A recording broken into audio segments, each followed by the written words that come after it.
carry our cell phones everywhere, and they are an easy distraction, not only for adults, but for children. But is it dangerous? Right now, researchers at Children's Hospital and Wayne State are looking into that. Let me tell you this.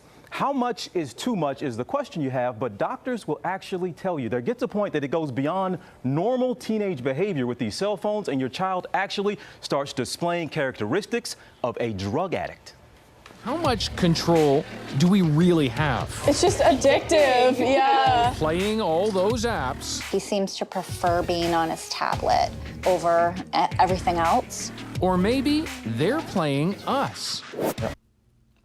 Over the past few years, social media has increasingly become a huge part of people's everyday lives.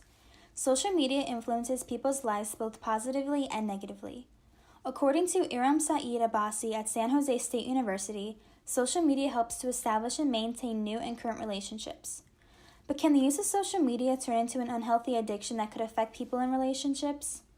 Iram conducted a study on social media addiction and romantic relationships. She has found that an addiction to social media can create relationship dissatisfaction, physical and emotional infidelity, and a high risk of divorce. She has also discovered that people in relationships can use social media to flirt and chat with people privately on dating apps. This creates a level of distrust between couples and can often lead to breakups. To further this research, we conducted a survey on SurveyMonkey, including 3 questions. The first question was, do you have any form of social media? 100% answered yes. The second question was, how many times per day would you say you would see a couple on your social media feed? Around 70% said more than 2 times per day, while 31% said 1 to 2 times per day. The third question was, do you think that social media has an effect on relationships, such as feeling the need to uphold a perfect relationship due to the standards that social media has put on us? Around 92% said yes, meanwhile, only 9% said no. The Center for Collegiate Mental Health found that the top 3 diagnoses on university campuses are anxiety, depression, and stress.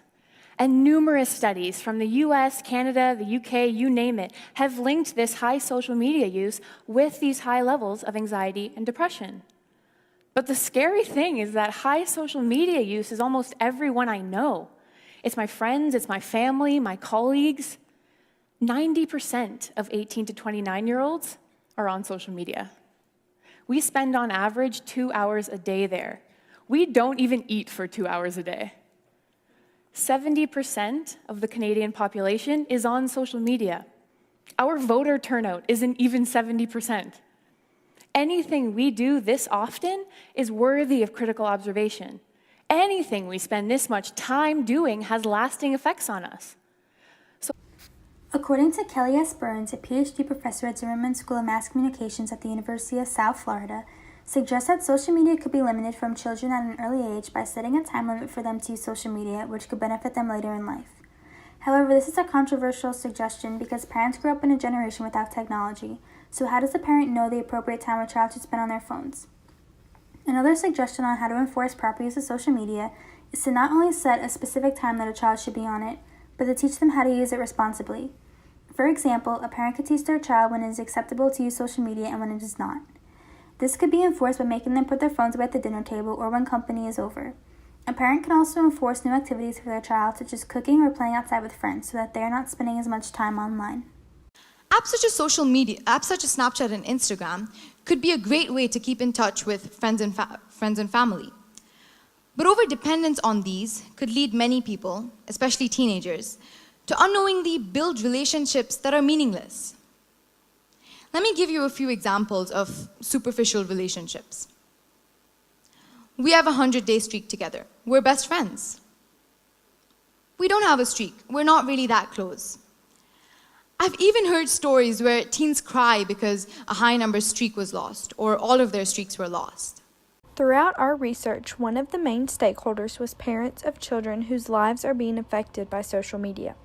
Many parents are posting blogs reaching out to other parents for help on how to teach their children the right way to use social media and allow it to be a good thing instead of harmful. I found a blog titled 5 Things I Didn't Know About Young Kids and Social Media on Parents.com. This blog is written by a mother of a 9-year-old girl who is wanting to start using social media. The mother felt unprepared, so she shared that she went to a symposium about how social media is influencing children and then gave her reader 5 tips that she learned to help other parents struggling with this issue. A stakeholder we felt was very important to include were musicians. They have a very strong influence in their writing and everything they produce that it can really help shape some of our opinions about the world. In order to get some more insight into their world, we looked at a YouTube musician named Dodie Clark. Her book, Secrets for the Mad, helps cover topics about fame and fortune, pressure from society to be perfect, specifically talking about body image and her personal experience with eating disorders, and her toxic and healthy relationships. She also covers a lot of these topics in her YouTube videos. She begins her book by talking about her childhood and some of her past relationships, both good and bad. Along with this, she also begins to mention her personal experiences with treatment from men in general. I'd grown up with men in white vans honking their horns and shouting pet names out their window while me and my friends walked back from the bus stop. I was taught by men that my worth was in my looks, my sex. I tried to side with the winning team and take it as a compliment. I couldn't count for you the amount of times I've had unwanted sexual contact, and I felt the overwhelming reaction of guilt and shame. I'm sure most women can relate to exactly what Dodie described. As women, we've grown up with the constant sexism and over-exploitation of our bodies that it's become a social standard. Social media affects women in the sense that we begin to feel we are worth nothing more to men, in particular, than our sexuality and body. We become so hyper-focused on our bodies and less on our personalities because we feel that is the complete opposite of what men want. Social media affects men in the sense that they begin to look at women in a more sexual way. The media treats women as nothing more than objects, and so some men begin to believe this is exactly how they should treat women as well.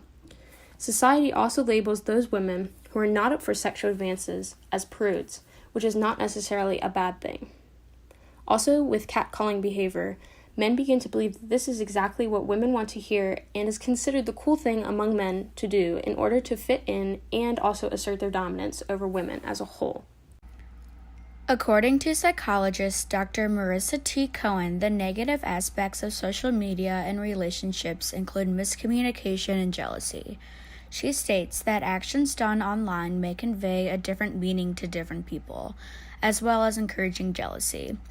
Cohen mentions a study done with college students, which concluded that many may see social media harmful to their relationship. They also become anxious and constantly feel monitored by their partner. Sort of hiding other parts of ourselves that are less admirable to other people, less kind of things that people want to see. So, and I think there's a risk to that as well, because as we hide the kind of pain and suffering that's inevitable in our life, we kind of lose touch with a kind of human connectedness and the opportunity to be empathized with our full human experience. Alan, social media's ability to affect people from a psychological perspective includes the influences of their in-person relationships, work, stress levels, and etc. Dr. Doug Hanks, Director of Student Counseling and Psychological Services at Auburn, discusses the effects at the college level.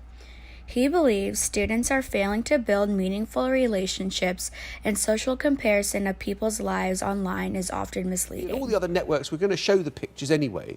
Why do these people need to capture these images? Well, it's very interesting. I think that, what we tend to do is try and, make ourselves look likeable online.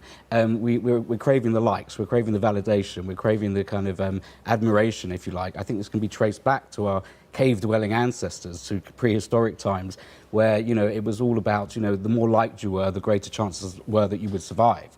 So I think we can kind of, live out these sort of prehistoric tendencies online, and particularly Instagram particularly gives us a kind of twofold kind of way to do this. I mean, there's the content of our images. We can produce wonderful, images of where we've been, and people admire that.